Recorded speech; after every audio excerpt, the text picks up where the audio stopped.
أعوذ بالله من الشيطان الرجيم بسم الله الرحمن الرحيم الحمد لله رب العالمين والصلاة والسلام على سيد المرسلين وعلى آله وصحبه أجمعين رب اشرح لي صدري ويسر لي أمري واحلل عقدة من لساني يفقهوا قولي سبحانك لا علم لنا إلا ما علمتنا إنك أنت العليم الحكيم ولا حول ولا قوة إلا بالله العلي العظيم. Kitab Al-Misbahul Munir, muka surat 6, baris yang ke-6 daripada atas. Baris yang ke-6 daripada atas. Qala al-muallifu rahimahullahu ta'ala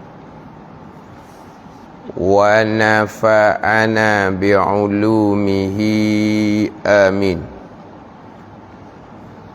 Yang ketiganya, yang ketiga daripada 6 rukun iman, percaya akan segala kitab.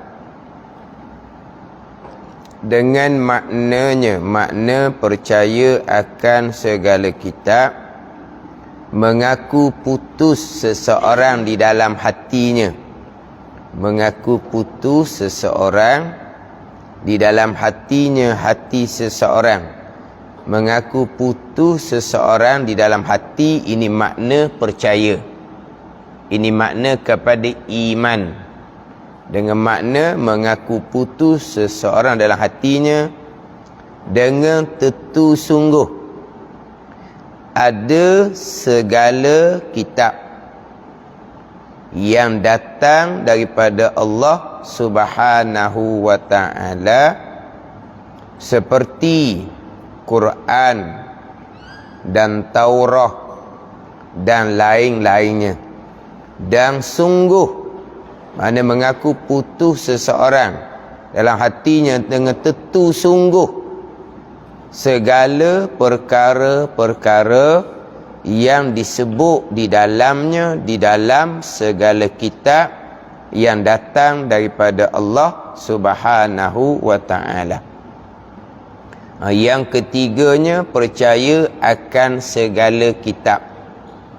Yang keempat di bawah tu, percaya akan segala Rasul Allah Subhanahu wa ta'ala.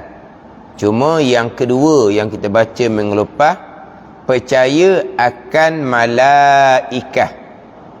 Jadi malaikah tu dengan lapaz jamak. Jadi percaya dengan akan malaikah, akan sekalian, akan segala malak. Kalau kira mufrad dia, sebab mufrad dia malakun, malaikah tu jamak dia.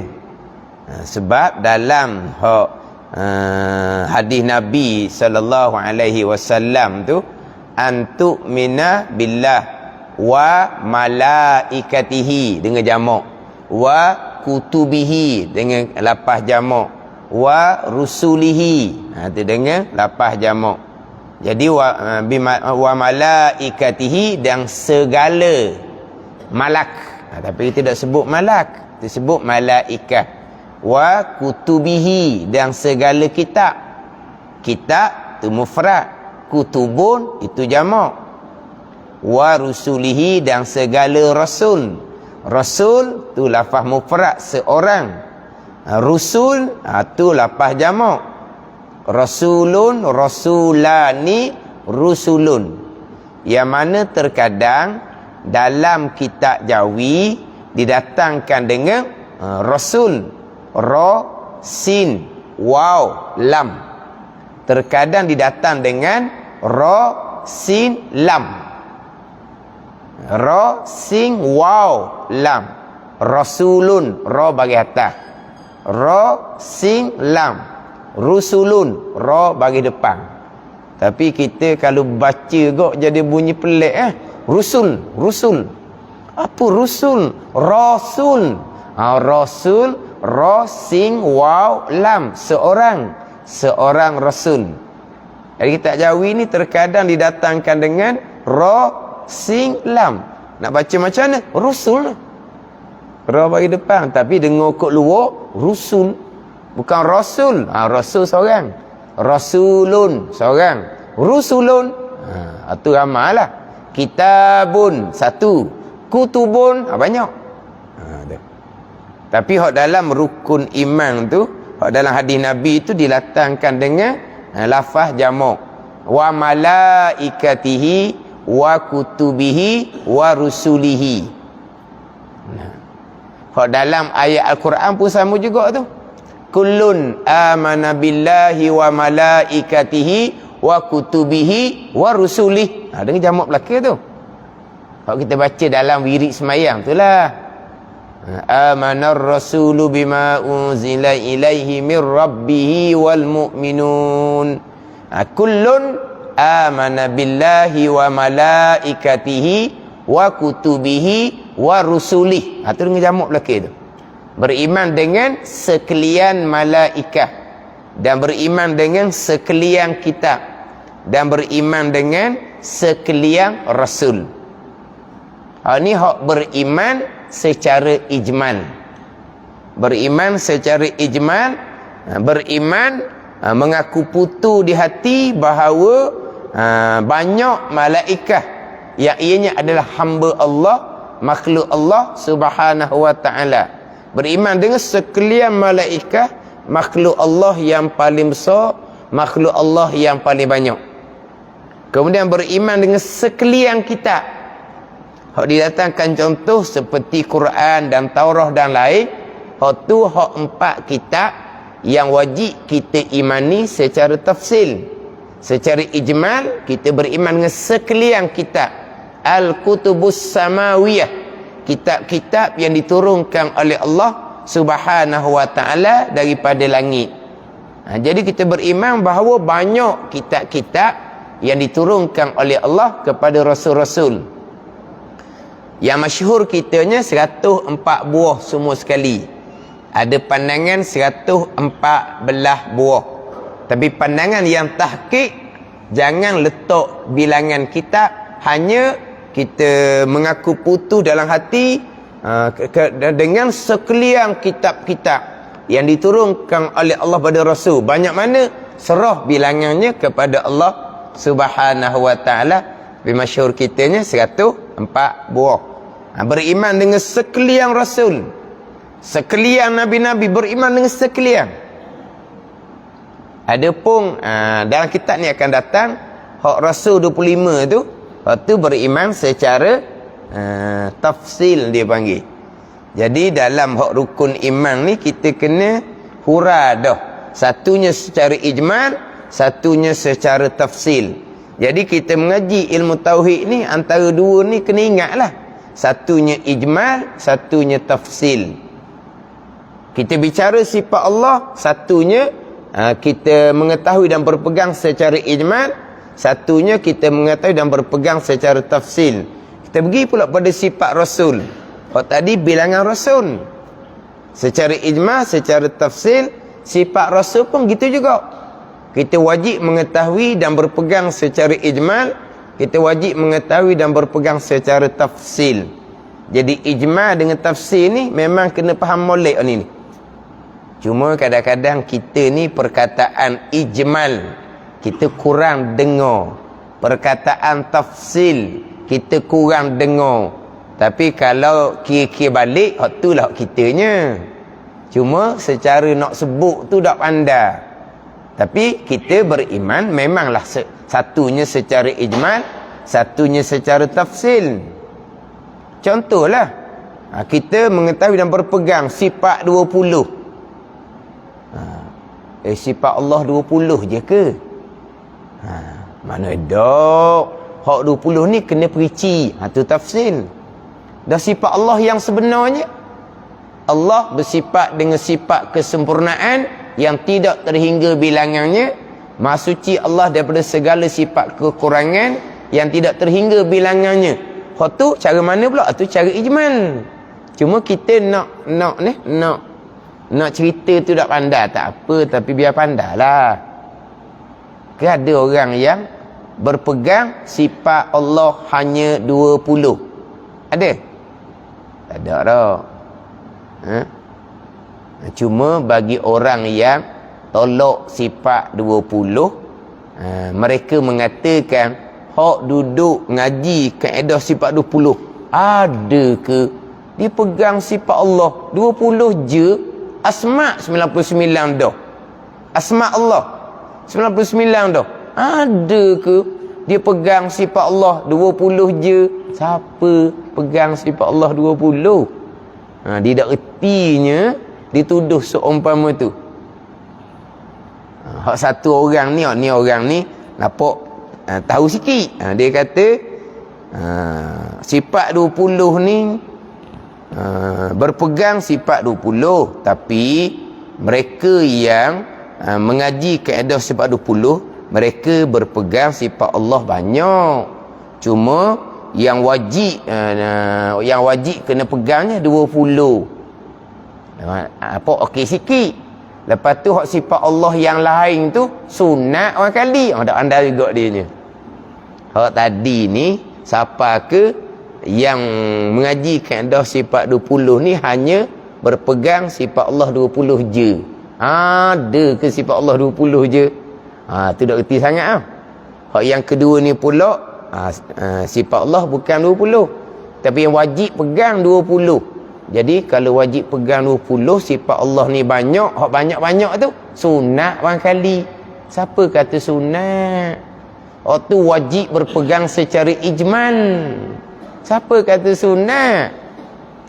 Wajib mengetahui dan berpegang secara ijmal Allah Subhanahu wa taala bersifat dengan sifat kesempurnaan yang tidak terhingga banyaknya, sifat ketinggian yang tidak terhingga banyaknya. Dia panggil sifat kamalat, dia panggil.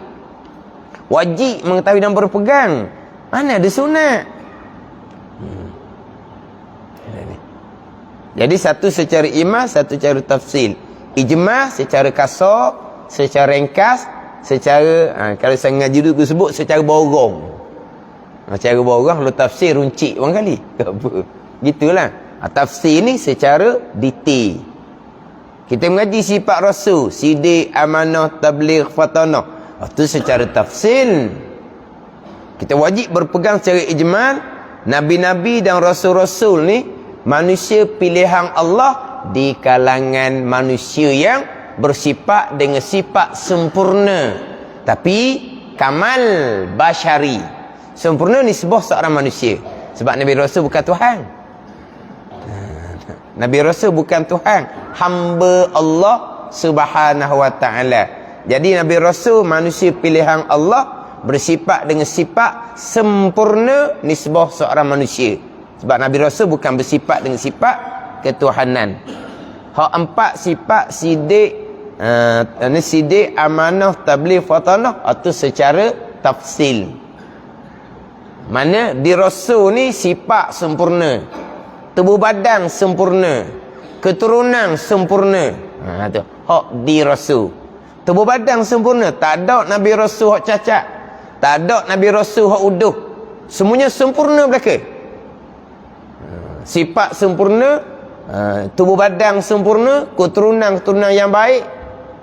Ni sempurna nisbah seorang manusia ada di Rasul belaka. Hak tu mengetahui dan berpegang secara ijmal. Hak sidik, amanah, tabligh, faham bahawa cara tafsil. Ini dua peringkat. Jadi sama juga dengan rukun iman yang kedua, ketiga, keempat pun sama. Beriman dengan sekalian malaikah, beriman dengan sekalian kitab yang diturunkan oleh Allah Subhanahu wa taala, dan beriman dengan segala rasul-rasul dan nabi-nabi yang dipilih oleh Allah Subhanahu wa taala. Kemudian beriman dengan sekalian malaikat ni secara ijmal. Malaikat adalah hamba Allah, makhluk Allah yang paling banyak dia punya bilangan dan yang paling besar sekali. Ramai mana? Hanya Allah yang mengetahui. Hanya Allah yang mengetahui. Adapun yang kita duduk ngapa budak-budak tu, Jibril, Mikail, Israfil, Israel, hak 10 malaikat tu, hak tu wajib kita imani atas jalan tafsil. Wajib kita imani atas jalan tafsil.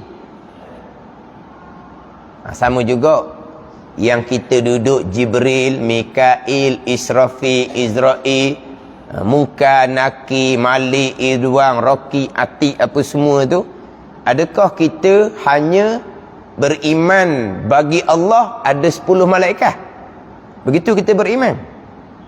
Dah kita hanya di surah Hafaz dengan 10 malaikat. Adakah kita beriman malaikat Allah ada 10 cukup-cukup? Ada kita? Ada. Kita beriman malaikat penuh di 7 petala langit tu tempat malaikat. Di dunia pun malaikat bertugas di dunia ni. Banyak malaikat. Dah kenapa? Hak 10 tu je. Hak 10 tu secara tafsil. Hak banyak-banyak tu beriman, mengetahui dan berpegang secara ijmal. Dia gitu. Mana? Tak ada dah. Kita malaikat Allah cukup-cukup 10. Tak ada. Hak 10 tu hak wajib diimani secara tafsil. Diketuai oleh 4 malaikat, Jibril, Mikail, Israfil, Israel.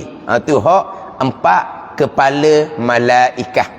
Itu 4 ketua malaikat.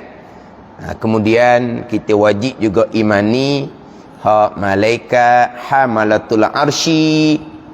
Malaikat hamalatul arsy kita wajib imani juga. Malaikat yang menanggung arasy. Malaikat yang menanggung arasy, yang mana sekarang sebelum kiamat arasy ditanggung oleh 4 malaikat. Selepas daripada kiamat di hari akhirat akan ditambah lagi 4, jadi 8 malaikat dipanggil malaikat hamalatul arsy. Hamalah jamak pada hamil. Hamalah, hamil satu malaikat yang menanggung arasy. Ni dia 4, lepas ada kiamat 8, jadi hamalatul arsy. Dalam ayat Al-Quran Allah Ta'ala berfirman, wa yahmilu arsya rabbika fawqahum yauma idzin thamaniyah. Dan menanggung akan arah Tuhan engkau yang Muhammad di atas mereka itu pada hari kiamat 8 malaikat. 8 malaikat yang menanggung arasy. Dan termasuk yang wajib kita imani secara tafsir adalah malaikat hafazah. Malaikat hafazah yang mana tiap-tiap anak Adam dijadikan 2 malaikat hafazah yang wajib diimani. 2 malaikat hafazah, hak 2 malaikat yang jaga tiap-tiap anak Adam. Allah Ta'ala jadikan malaikat hafazah. Tiap-tiap anak Adam tu 2 malaikat hafazah. Setengah mengatakan 2 malaikat hafazah ni 2 malaikat yang sama, bermula daripada jatuh benih ke dalam rahim ibu sampailah ke mati. Hak 2 malaikat hafazah yang ditugaskan untuk memelihara akan hamba Allah Subhanahu wa ta'ala sampai ke mati. Malaikat hafazah ni akan duduk di kubur pula, malaikat hafazah ni. Cuma khilaf ulama lah, malaikat hafazah ni malaikat yang sama ke dengan malaikat ni katabah tu. Malaikat katib katabah. Ada malaikat katib katabah. Dia katib ni yang mencatat kebaikan dan mencatat kejahatan. Malaikat kiraman katibin. Kiraman katibin, malaikat yang mulia yang mencatat.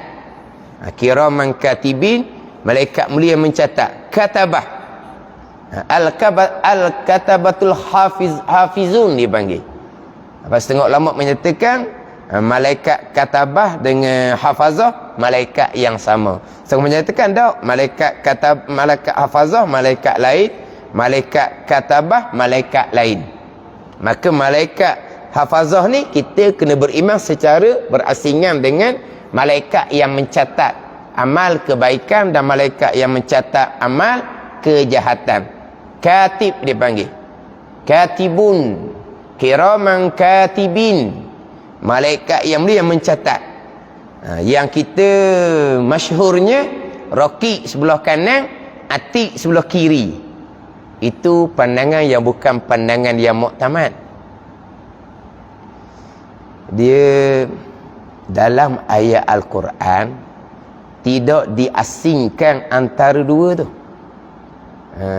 Wa ma yalfizu min qaulin illa ladaihim. Mana ayat? Wa ma yalfizu min qaulin illa ladaihi raqibun atid. Kan gitu. Wa ma yalfizu min qaulin illa ladaihi raqibun atid. Raqibun wa atid ke raqibun atid? Raqibun atid. Bukan raqibun wa atidun, bukan.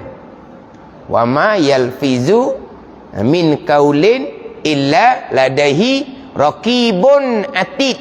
Mana raqib atid belah kanan, raqib atid belah kiri. Bukan raqib belah kanan, atid belah kiri, bukan. Dalam kitab tauhid dia panggil itu tawahum. Berkata tanpa ada dalil, dia panggil tawahum. Orang tawahum ni macam mana? Dengan bahawa raqib belah kanan, atid belah kiri. Itu dipanggil tawahum, dipanggil. Berkata tanpa ada dalil, tapi memang ada pandangan. Tak dinafikan pandangan tu. Malaikat raqib belah kanan, malaikat atid belah kiri, ada pandangan. Tapi itu pandangan yang tak muktamad lah. Tapi masyhur kita begitu. Masyhur kita begitu. Dalam Al-Misbahul Munir ni tak tahulah masih mana bicara bab malaikat. Tapi dalam kitab Faridatul Faraid memang ni raqib belah kanan, atid belah kiri. Mana raqib catat kebaikan, atid catat keburukan. Dalam ni dia bilang secara asing-asing tu. 10 malaikat, Jibril ataupun Jibrail, Mikail, Israfil, Izrail, Raqib lain, Atid, Munkar lain, Nakir lain, Malik dan Ridwan. Dia asingkan. Raqib lain, Atid lain. Ini memang satu pandangan lah. Satu pandangan. Tapi pandangan muktamad, Raqib, Atid bukan nama malaikat, tapi sifat bagi katibun katabah, malaikat yang mencatat. Sifatnya raqib, sifatnya atid, sentiasa hadir, sentiasa menjaga, sentiasa memelihara. Itu sifat kepada katabah, katibun katabah, malaikat yang mencatat kebaikan dan malaikat yang mencatat kejahatan. Bersifat dengan sifat raqib dan raqib, atid itu sifat dia, bukan nama. Setengah pandangan memang nama dia raqib atid, tapi bukan raqib satu, atid satu, bukan. Sebab tu dalam Quran sebut illa ladaihi raqibun atid. Raqib atid, bukan raqibun wa atid. Raqib dan atid, bukan. Kalau raqib dan atid, raqib lain, atid lain. Illa ladaihi raqibun atid. Mana pun satu je lah. Satu je. Ada pun mengatakan namanya raqib atid belah kanan, namanya raqib atid belah kiri. Ada yang mengatakan dah. Itu malaikat katabah belah kanan belah kiri. Kiraman katibin tu. Malaikat mulia yang mencatat, bersifat dengan raqib atid. Tapi kalau kita duduk apa tu gitulah. Raqib belah kanan catat kebaikan, atid belah kiri catat kejahatan. Gitu tau. Okey je. Itu bukan pandangan muktamad lah. Lagi tak dia panggil tawahum, dia panggil. Di tawahum maknanya bercakap tanpa ada dalil. Tapi kita masyhur begitu. Kita masyhur gitu. Maknanya malaikat yang mencatat, dia katibun ni ada 3. Malaikat yang mencatat amal mana kebaikan dan kejahatan atas dunia. Malaikat yang mencatat di Lauh Mahfuz kepada seluruh malaikat. Malaikat yang mencatat daripada seluruh malaikat satu catatan yang akan diletak di bawah aras tiap-tiap tahun. Jadi ada 3 malaikat katabah. Katibun, katabah ni ada 3. Yang kita masyhurnya itulah hak mencatat kebaikan dan kejahatan. Katabah katibun ni dia mencatat di Lauh Mahfuz akan barang yang akan dicatat di seluruh malaikat yang akan memerintah dunia, memerintah alam tiap-tiap tahun. Jadi tiap-tiap tahun malaikat katabah ni akan catat di Lauh Mahfuz, tulis di seluruh malaikat tiap-tiap tahun. Ditulis, kemudian ni seluruh malaikat yang diserahkan untuk tasarruf memerintah alam pada tiap-tiap tahun. Ada ni. Atau malaikat katibun katabah juga tu. Satu laginya malaikat yang mencatat seluruh malaikat ni pula dicatat akan satu catatan yang akan diletak di bawah arasy. Jadi 3 malaikat yang mencatat. Cuma yang kita masyhurnya adalah hak mencatat kebaikan dan mencatat kejahatan. Yang kita kenali dengan Raqib Atid. Yang kita kenali dengan Raqib Atid. Mana? Kita Raqib belah kanan catat kebaikan, Atid belah kiri catat kejahatan. Dan setengah dipanggil malaikat katabah. Cuma yang khilafnya malaikat hafazah yang memelihara anak Adam dengan malaikat katabah tu sama ke hak lain-lain. Sebab dalam ayat Quran menyebut lahu muaqibatum min baini yadayhi wa min khalfihi yahfazunahu min amrillah. Ini hak malaikat yang menunggu, yang mengikuti di hadapan, di belakang, yang akan memelihara daripada pekerjaan Allah Subhanahu wa taala. Maka ni bukan malaikat yang mencatat. Yang mana malaikat hafazah ni bukan anak Adam je. Jin pun Allah Taala jadikan 2 malaikat hafazah untuk jin sekalipun. Ada malaikat hafazah juga. Ada pun hak malaikat yang mencatat tu ayat lain. Wa inna alaikum lahafizun kiraman katibin ya'lamuna ma taf'alun. Tu malaikat hak mencatat. Wa inna alaikum lahafizun wa inna alaikum lahafizin kiraman katibin ya'lamuna ma taf'alun. Tu hak malaikat yang mencatat.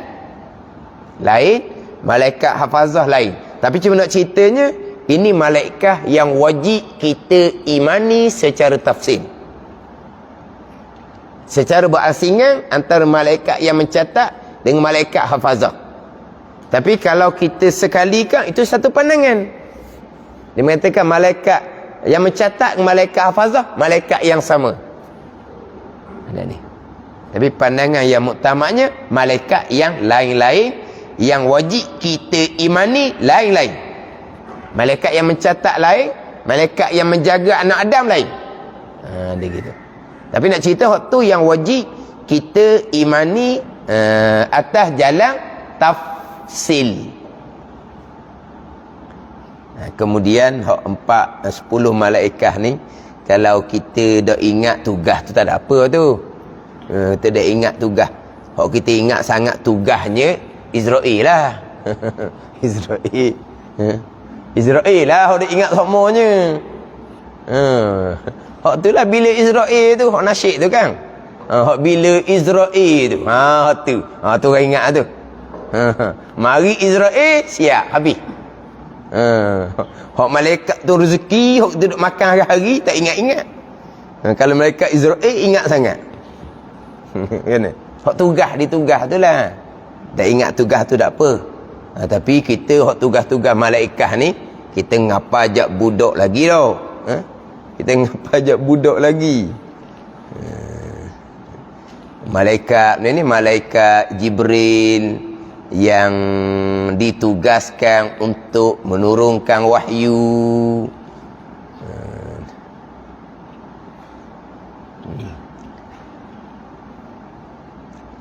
Malaikat yang menurunkan hujan, malaikat menurunkan rezeki, malaikat Mikail. Itulah. Lepas tu Muka Nakir. Muka Nakir kita tahulah Muka Nakir tu. Malik Ridwan. Malik Ridwan tu tahulah. Lepas tu itulah Muka Nakir. Muka Nakir. Muka Nakir tu tahulah. Tugasnya Nuh alam barzah. Tugas Muka Nakir. Tanya akan orang-orang yang beriman dan juga tanya akan orang-orang yang kafir. Muka dan Nakir. Lepas tu dia ada khilaf ulama lah pula. Ada mengatakan Muka Nakir tanya orang kafir je. Tanya mukmin malaikat lain, Bashir ni. Bashir apa nama malaikat tu? Ada satu pandangan lah. Maknanya hak tanya Muka Nakir ni dia tanya orang-orang yang kafir sahaja. Adapun tanya orang beriman bukan malaikat Muka Nakir. Sama dengan tu tak, malaikat Muka Nakir juga, tapi rupa yang berbeza, cara tanya yang berbeza. Malaikatnya sama je, malaikat Muka dan Nakir juga. Samalah dengan malaikat Israel pun sama juga. Rupa lain ketika cabut nyawa beriman, rupa lain ketika sabut nyawa orang kafir. Tapi malaikat Israel yang sama.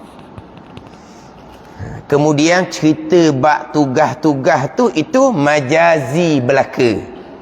Ada ni majazi belaka. Malaikat yang menurunkan wahyu, menurunkan hujan, menurunkan rezeki. Israel yang cabut nyawa. Malaikat katabah yang catat kebaikan dan kejahatan. Malaikat hafazah yang ditugaskan untuk memelihara anak Adam. Malaikat Muka Nakir soal anak ahli kubur. Malik Ridwan jaga syurga dan neraka. Itu hanya tugas majazi. Hakikinya hak Tuhan belaka. Hakikinya hak Tuhan belaka. Malaikat adalah ibadur rahman. Hum ibadur rahman. Malaikat ni adalah ibadur rahman, hamba bagi Tuhan yang bernama Rahman. Allazina hum ibadur rahman. Malaikat ni hamba bagi Tuhan yang bernama Rahman. Hamba. Bila hamba lemah tidak ada perbuatan. Semua perbuatan yang berlaku perbuatan Allah Subhanahu wa taala. Tu dalam kitab Kifayatul Awam tu. Pada membicarakan keesaan pada perbuatan. Apa makna keesaan pada perbuatan? Dengan makna dengan makna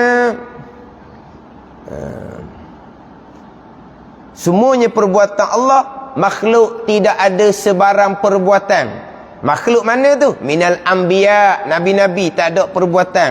Wal malaikati, malaikat tak ada perbuatan. Wa ghairihima, selain daripada nabi-nabi, malaikat tidak ada perbuatan. Itu makna keesaan pada perbuatan. Makhluk tak ada perbuatan. Semuanya perbuatan Allah.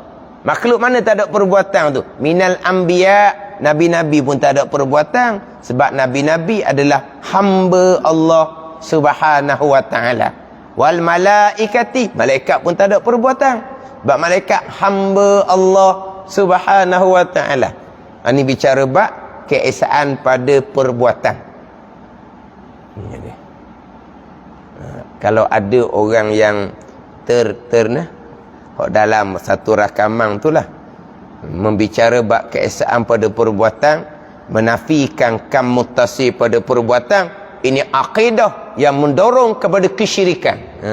Dia menafikan keesaan pada perbuatan. Maknanya perbuatan yang berlaku ni perbuatan yang berlaku secara muttasil. Maknanya perbuatan makhluk lah. Allah telah serah dah tugas pada makhluk.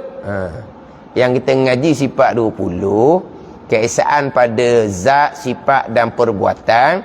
Keesaan pada perbuatan keluar dua makna, ternafi tertolak dua kam. Kam muttasil, kam mufasil. Golongan ni kata dak. Yang berlaku secara muttasil, hak Tuhan. Hak makhluk ni Tuhan letak dah. Tugas untuk makhluk yang buat. Bukan semuanya perbuatan Allah. Apabila berpegang semuanya perbuatan Allah inilah yang menjadi pintu mensyirikkan Allah. Jadi mensyirikkan Allah pula. Ada ni. Hak tu tolak betul-betul tu. Dia sebut terang-terang. Hak menafikan kam muttasil itu salah. Yang berlakunya memang kam muttasil. Perbuatan Allah, perbuatan Allah. Perbuatan makhluk yang berkait dengan perbuatan Allah. Sebab apa? Allah letak keupayaan pada malaikat, keupayaan kepada jin, keupayaan kepada manusia. Lepas tu makhluk yang melakukan kerja, bukan Allah dah. Mana secara ittisal, secara bekerjasama. Hak tu hak sebenarnya. Yang kita mengajinya hak tu hak khilaf ulama kafir ataupun fasik lagi mubtadi'. Dia hak tu betul. Ini adalah rakaman. Orang yang mengkafirkan akidah Asy'ariyah. Yang mengkafirkan akidah Asy'ariyah. Dia menolak tukang menafikan kam muttasil ditolak. Kita memang gitulah, menafikan kam muttasil dan menafikan kam munfasil ketika membicarakan wahdaniyah pada perbuatan. Mana keesaan pada perbuatan? Perbuatan Allah belaka. Nabi-nabi tak ada perbuatan.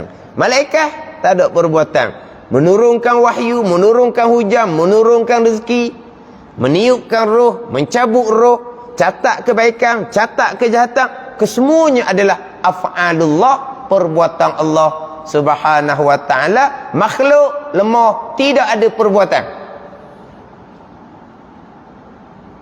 Lepas tu kita duk cakap tugas-tugas majazi. Samalah kita cakap harian kita, majazi pula kita tak ada salah. Kata cakap harian kan, cakap tugas ke, cakap pilihan ke, cakap perbuatan ke, hak ni buat, hak ni buat ni, hak ni buat, hak ni. Tak ada masalah, majazi. Sandar pada sebab pula, makan kenyang, minum air hilang dahaga, pasang ikong sejuk, matahari panas. Misalnya obat jadi hilang sakit, semuanya majazi, tak ada salah. Berpegang salah lah. Berpegang malaikat bekas pun salah. Tapi kita bercakap, malaikat lah yang meniupkan roh, malaikat yang mencabut roh, malaikat yang mencatat kebaikan, malaikat yang mencatat kejahatan, malaikat yang soal di alam barzah. Kalau pegang malaikat sungguh, salahlah pegangan. Mensyirikkan Allah pada perbuatan. Tu cakap majazi. Sebab tu cakap kita ni, cakap majazi ni, cakap letak ni, macam tak ada Tuhan. Macam tak ada Tuhan lah. Dah, turun wahyu, malaikat. Turun hujan, malaikat. Turun rezeki, malaikat. Tiup roh, cabut roh, malaikat. Jaga anak Adam, malaikat hafazah. Catat kebaikan, malaikat katabah. Soal muka nakir, soal alam barzah, muka nakir. Mana Tuhan lah? Mana cakap tu seolah macam tak ada Tuhan. Tu hanya cakap majazi. Pegangan di sini dah.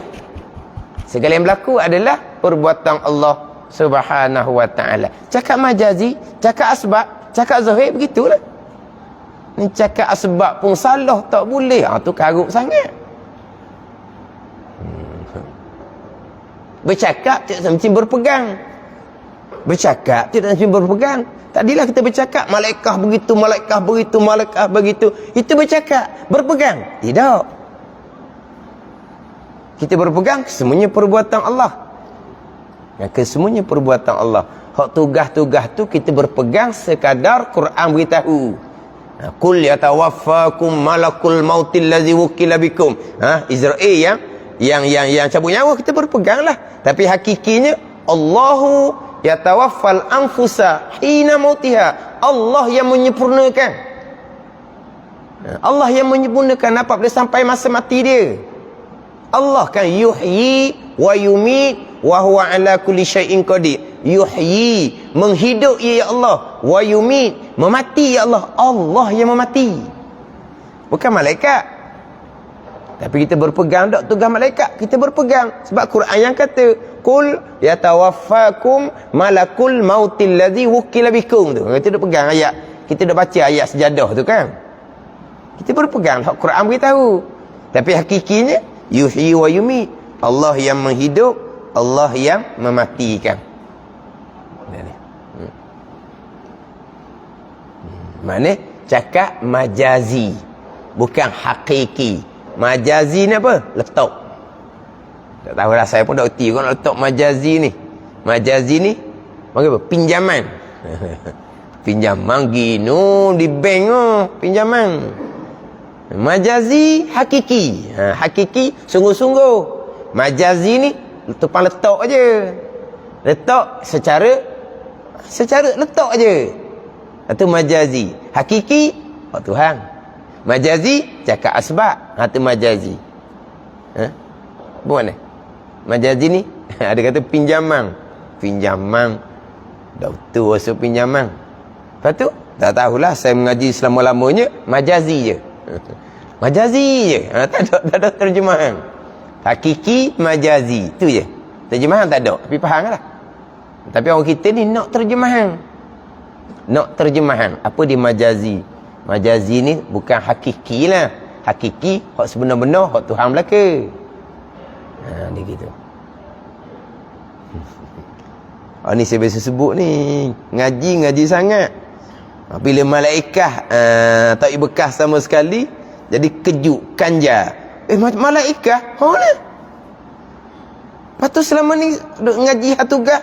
Apa? Kita ngaji tugas malaikat je. Tugas kita sebagai khalifah di muka bumi tak ngaji. Tugas kita sebagai ibu bapa kita dah ngaji. Tugas kita. Ada ni. Tugas kita kepada khalifah atas muka dunia. Kan kita khalifah atas muka bumi kan ada tugas kan? Ibu bapa ada tugas, ada tanggungjawab kan? Hak Tuhan belaka hakikinya.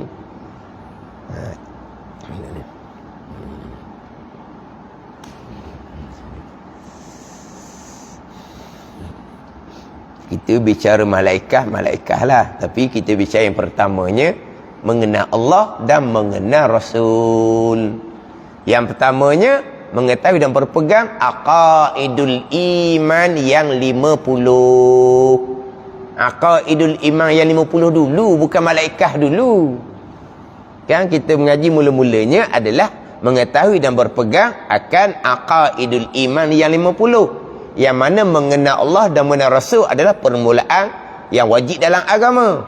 Bukan mengenal malaikat. Tidak timbul lah. Kita mengaji tugas malaikat, akhirnya tugas hakiki. Tak timbul lah. Memanglah Jibril, Mikail, Israfil, Israel, mudabbirati amra. Dipanggil malaikat mudabbirun, yang mentadbir alam. Yang pusat pemerintah malaikat inilah di Baitul Izzah, di langit yang pertama. Yang mana Baitul Izzah tu sama dengan Kaabah. Pada Baitul Izzah kalau tohuk batu, maknanya betul-betul jatuh atas Kaabah. Di situlah tempat dewangnya malaikat mudabbirun yang mentadbir alam. Siapa? Jibril, Mikail, Israfil, Israel. Itu mudabbir yang mengatur alam. Majazi.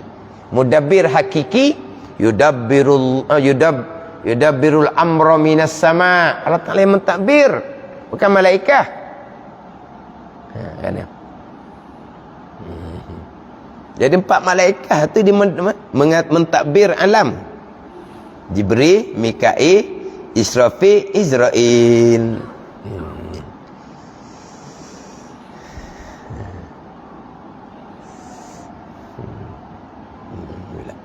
Itu hak berkaitan dengan malaikat, hak rukun iman yang kedua.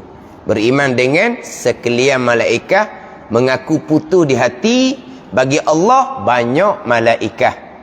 Itu secara ijma, cara tafsir hak malaikat 10 dan juga malaikat hamalatul arsy, malaikat hafazah, hak wajib diimani atas jalan tafsir. Yang ketiganya percaya akan segala kitab, dengan maknanya mengaku putus seorang hatinya dengan tentu sungguh ada segala kitab yang datang daripada Allah Ta'ala, seperti Quran dan Taurah dan lain-lain, segala kitab. Dan sungguh atau pada tentu sungguh ada segala kitab, dan sungguh dengan makna mengaku putus seseorang dalam hatinya tentu sungguh segala perkara-perkara disebut di dalamnya, di dalam segala kitab. Sebab apa ada dalam kitab tu? La raiba fi. hudal lil muttaqin la raiba fih. Tak ada ragu. Hak dalam Al-Quranul Karim tidak ada ragu. Beriman dengan sekalian kitab. Beriman dengan hak mana-mana hak dalam kitab, semuanya adalah datang daripada Allah Subhanahu wa ta'ala, yang dipanggil kalamullah. Cuma hukum-hukum yang ada dalam kitab Taurat, Injil, Zabur contohnya, itu hukumnya telah dinasahkan. Tapi kita imani apa yang terkandung di dalam tu adalah kalamullah sebenar, tapi hukumnya dinasahkan.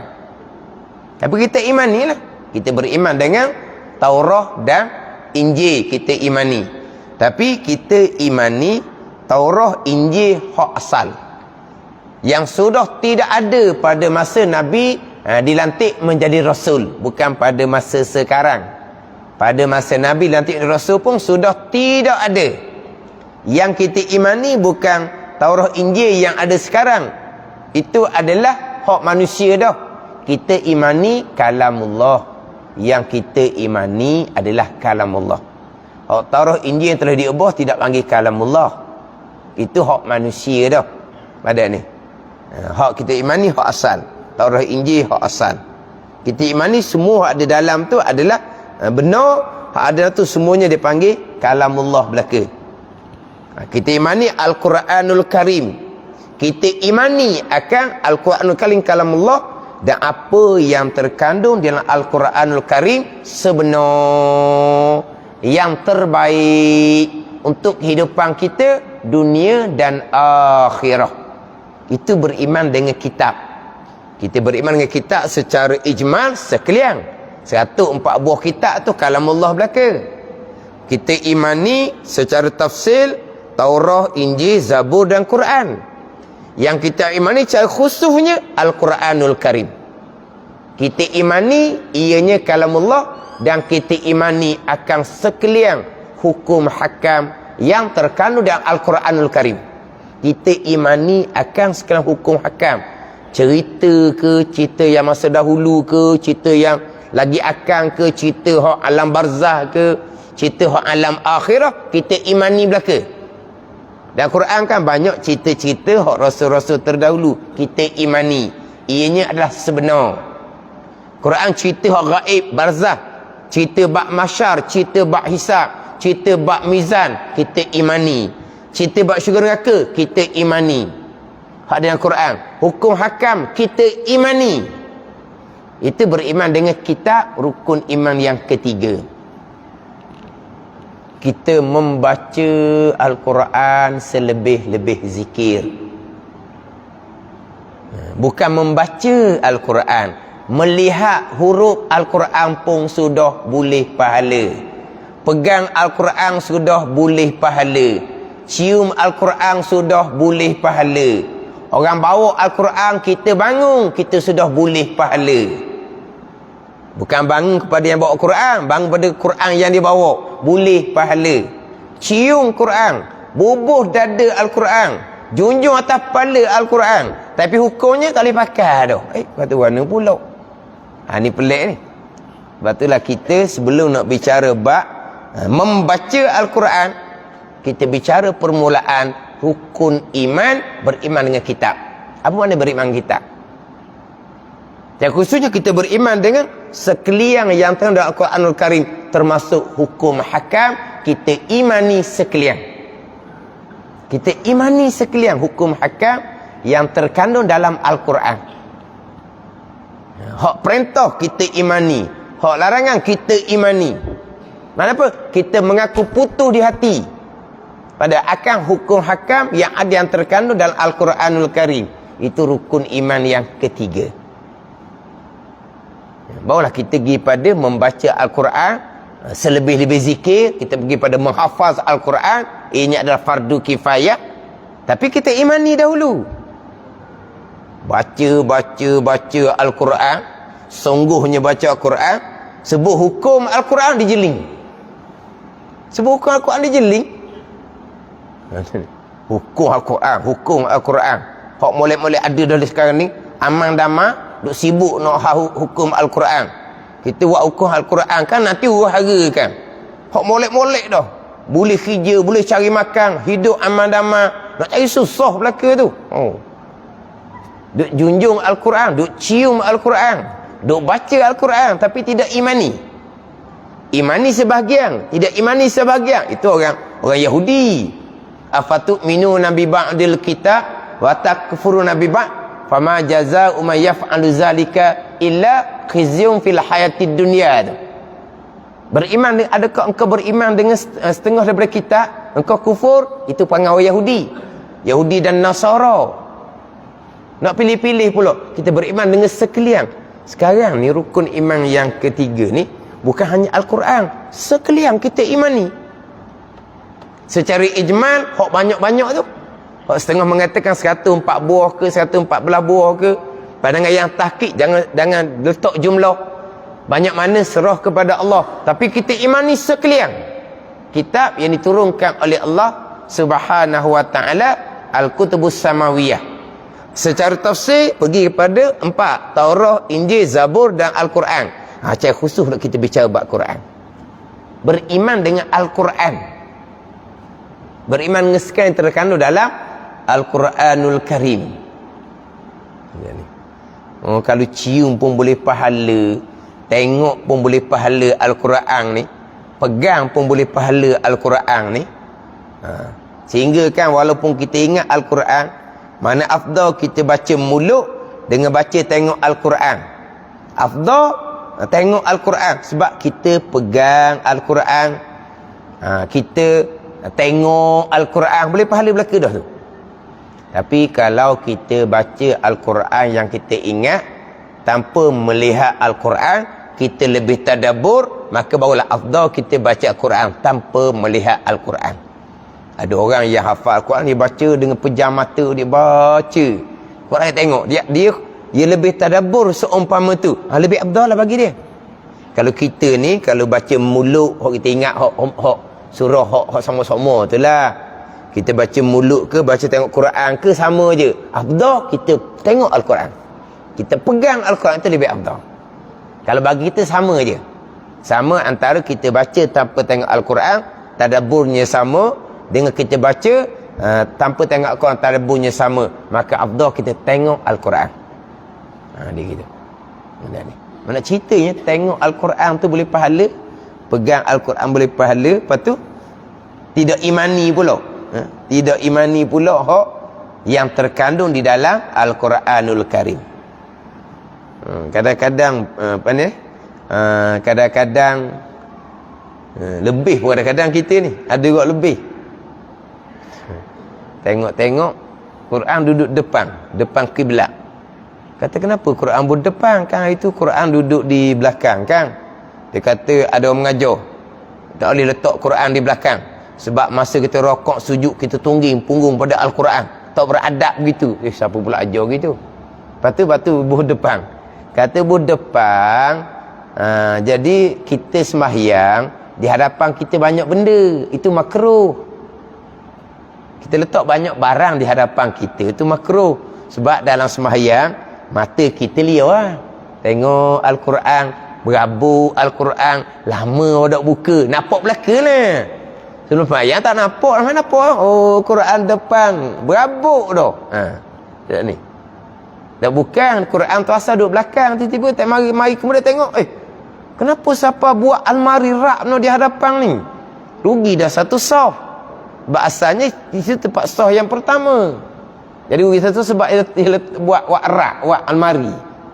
Sebab dia kata ada ustaz mengajar tak boleh buku Quran di belakang. Buku Quran di tiang-tiang tak boleh. Sebab masa rokok sujud tu kita tungging punggung pada Al-Quran, tidak beradab. Ada tu. Tak apa setara tu. Kan kadang-kadang setengah masjid kan dia buat rak tu di tengah tiang. Buku Quran situ. Masa rokok sujud di depan tu sudah tungging ke mana? Ada. Tak panggil tungging pada Al-Quran gitu pada ni. Jadi mana lebih pula tu. Lebih. Mana? Panggil mana? Ialah beradab tu beradab lah. Hak tu tak masuk dalam tidak beradab. Tambah bubuh tengah belakang, bertepi. Jangan berdepan. Jangan berdepan. Oh, ni siapa peringkat? Atau kata lebih, orang panggil lebih. Quran tak boleh buh tingkat bawah, kena buh tingkat atas. Kalau buh Quran tingkat bawah nu, anak cucu duduk berlari atas nu. Quran duduk bawah pijak Quran. Kena buh tingkat atas. Bubulah tingkat atas. Tak baca Quran orang tua tu. Sebab apa? Tak larat naik tangga. Kenapa buh Quran di atas? Tak beradab buh Quran di bawah, dia kata. Kenapa? Sebab atas duduk berlari ya, duduk main. Quran duduk bawah. Mana boleh gitu? Tak ada kena-mengena. Itu aras lain-lain. Tak ada kena-mengena. Kata nasib baik kamu duduk mau flat kata. Duduk mau flat ke, duduk mau kondo ke, atas tu orang agama kafir ni atas tu. Kita duduk bawah. Lepas tu Quran kita dipijau. Mana? Dah lah tingkat atas. Tak boleh buku Quran tingkat bawah sebab ada tingkat atas. Kalau mau flat berapa atas tu? Berapa atas tu? Lepas tu? Tu lebih orang panggil. Hukum pekah tapi tak comel. Ni hukum pekah. Kita buat rak di bawah tangga. Kita pun letak Al-Quran di situ. Tidak termasuk menghina Al-Quran. Dah kita melangkah atas tangga. Tangga arah lain. Bawah tu arah lain. Tak ada kena mengena. Tapi tak comel lah buat gitu. Ada ni. Di almari ni banyak rak. Quran di bawah, atas di bawah baju ke, di bawah macam-macam atas. Aras lain-lain. Tapi tak comel buat gitu. Tapi adakah termasuk dalam menghina Al-Quran? Tidak. Ni siapa ke? Ni orang apa? Orang kahwin tu. Pa panggil. Pa. Pa tak pa. P-A-R. Tak. Ni orang bubuh kasut, bubuh Quran. Bukan panggil pa. Po ke apa? Po. Patut dia dok. Bukan pa. Po. Dek ejer dia ni P-O-R. P-O-R. Po. Jadi sekarang ni po dia tu ada Quran. Ada po, ada kasut. Tiba-tiba dia kata sama level. Menghina Al-Quran. Al-Quran sama kasut. Sebab apa? Sebab po dia sama tinggi. Lepas tu macam mana? Dia kena double po. Dia Quran ni tinggi. Tak ada kena mengena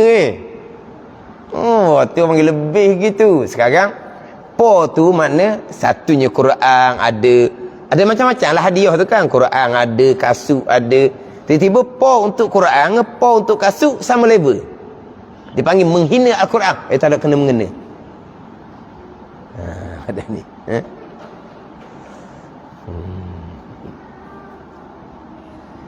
Siapa ke belek Al-Quran?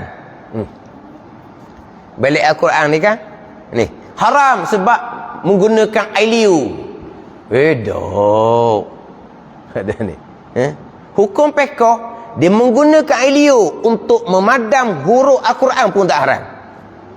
Hukum pekah. Sekarang ni dia tulis ayat Al-Quran. Dia pun nak padam, dia pun ambil air liu, dia pun padam dengan air liu. Pun tidak termasuk dalam menghina Al-Quran. Hukum pekah tapi jangan buat gitu, adabnya kurang. Ni setakat kita bukan buah liu pun kita buat apa sebenarnya. Nak balik Quran buat gini baru tak? Macam orang naik kira duit tu lah. Adik dia. Jadi di duit tu banyak air liu orang lah. Kau mana? Dah dia. Duit. Dia gitu.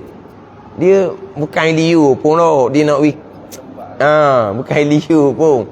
Tiba-tiba balik Quran dia buat gitu. Haram. Dah. Tak comel, tak usah buat lah. Tapi jangan mudah-mudah letak hukum haram. Allah kata berlebihan orang panggil. Naik mutu Quran beraraga. Tu menghina Al-Quran. Dosa kamu. Sebab apa? Quran dah raga.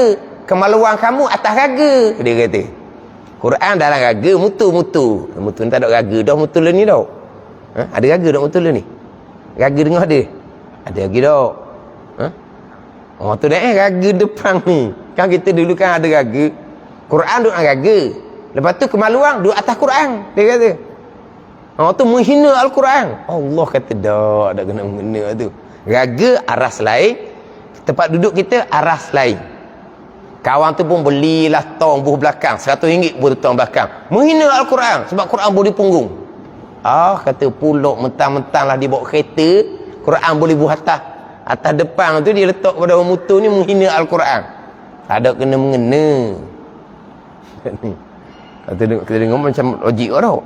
Dah raga buat Quran. Kemaluan duk atas daripada raga tu. Ke mana? Allah. buku belakang, dia kata hina pula buku Quran belakang. Ada tu. Ada. Tak apa hati, tapi arah dah lain. Kita dah kenal tak usah buat. Lepas tu nak buku Quran buku mana?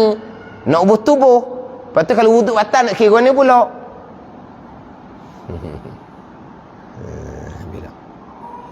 Tapi nak ceritanya kita sungguh nak memuliakan Al-Quran. Hak paling besarnya kita imani segala yang terkandung dalam Al-Quranul Karim. Kita imani cerita, kita imani akan hukum-hukum yang terkandung di dalam Al-Quranul Karim. Hak masuk di dalam rukun iman yang ketiga, beriman dengan sekalian kitab yang diturunkan oleh Allah Subhanahu wa ta'ala. Beriman. Mana beriman? Mengaku putus di hati, tentu sungguh segala perkara yang disebut di dalam kitab yang datang daripada Allah Subhanahu wa ta'ala, seperti Al-Quran. Ni imani dia panggil. Akan segala perkara yang disebut di dalamnya, termasuk cerita, termasuk hukum hakam, kita wajib imani sekalian. Itu hak rukun iman yang ketiga. Yang keempatnya, percaya akan segala rasul-rasul Allah Subhanahu wa ta'ala. Wallahu a'lam. Bismillahirrahmanirrahim. Alhamdulillahirabbil alamin.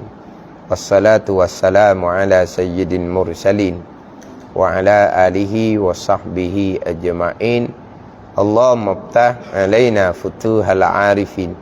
Allahumma allimna ilma akdamin wa fahimna famas sabiqin warzuqna ruqat talibin.